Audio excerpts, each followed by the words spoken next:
Sit back and throw one back with your pinkies in the air and a middle finger to the world. And join me, the eclectic gentleman Stephen Watts, as we look back on this day in professional wrestling history. But before we do, put that drink down, like, share, and subscribe, and give us a big old thumbs up. And now, without further ado, let's look back on this day in pro wrestling history. It is February 15th, and we're going to start off as we always do on a positive note. That's right, these are your pro wrestling birthdays. 1861, pre-Goldust Trio legend, Farmer Burns.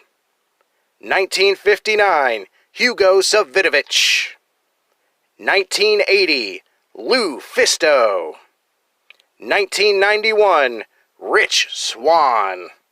And last but not least, 1992, Lance Anoa'i.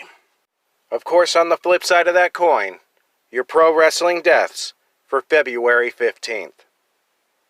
A man I actually got to share the ring with several times. This day, in 1998, we lost Louis Spicolli. Whew. Alright, enough of the sad stuff. It's time to get to the meat and potatoes. That's right, your pro wrestling history highlights for February 15th. 1962, Ricky Dozan and Tyona Bari defeat Luther Lindsay and Ricky Waldo to win the All-Asian Tag Team titles in Tokyo, Japan. 1969, the Medics, Billy Garrett and Jim Starr, defeat Bobby and Lee Fields in a rematch to win back the NWA Florida Tag Team titles in Tampa, Florida. The belts had been held up following a match between the two teams earlier in the month. 1982, the WWF run a show in Madison Square Garden. In the main event, WWF World Champion Bob Backlund defeats Adrian Adonis in a Texas death match with Ivan Putski as the special referee. 1986, the WWF tapes its 5th edition of the Saturday Night's Main Event broadcast. This show set up several angles for WrestleMania 2 and also featured the debut of Hulk Hogan's I'm a Real American music video. The following are the results from this show.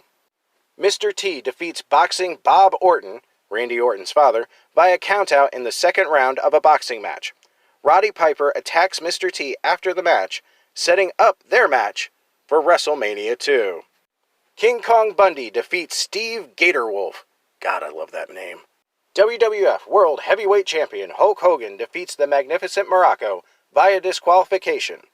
The storyline was that Muraco's manager, Mr. Fuji, had taken ill, so Bobby Heenan took his place at ringside.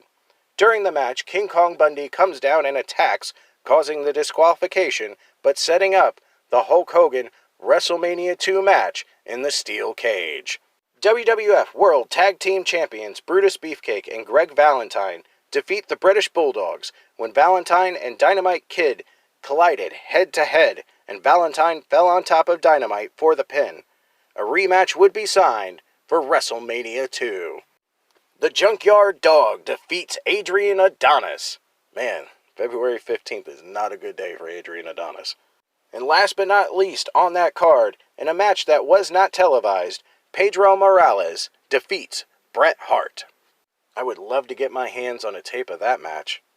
1991, Eric Embry defeats Bill Dundee in Dallas, Texas to win the USWA Texas Heavyweight title.